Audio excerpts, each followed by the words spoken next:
कहानी एक ऐसे लड़के की है जो अपने घर में सबसे बड़ा होता है। उसे घर में अक्सर अपने छोटे भाई बहनों का ध्यान रखना पड़ता है।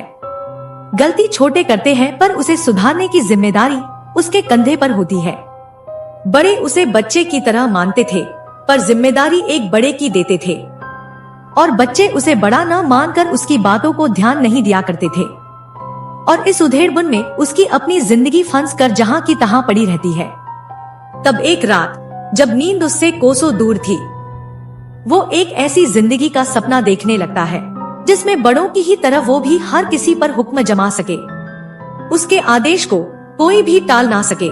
जैसे वो उनके आदेशों का गुलाम है वैसे ही वो भी लोगों को अपना गुलाम बना सके। और ये सोचते हुए वो एक मीठी मुस्कान के साथ उस सपने को सोचते हुए सो जाता है। अगली सुबह दिन बाकी दिनों की तरह ही शुरू होता है, पर दिन बीतते बीतते उस लड़के को कुछ अजीब सा लगने लगता है।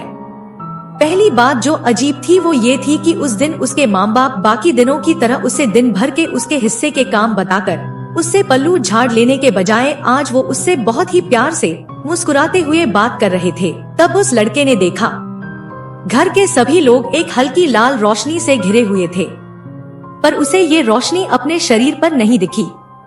तब उसे एक धुंधला सा सपना याद आया जिसमें घर के सारे लोग उसके वश में थे। तब उसे याद आया कि उस वक्त आसमान में एक लाल रोशनी तो थी। वो किस चीज की रोशनी थी उसने ये तो नहीं देखा, पर उस रोशनी के जादू को वो टेस्ट करते हुए अपनी माँ को उस दिन ऑफिस ना जाने को कहता है।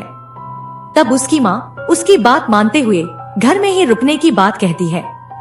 तब वो अपने पापा से भी कहता है कि आज वो भी घर पर रुककर बेसमेंट की सफाई कर दे, जो कि उन्होंने कुछ दिन पहले उसे करने को कहा था। उसके माँ बाप की तरह उसके भाई बहन भी पूरा दिन उसी की ही बात मानते हैं।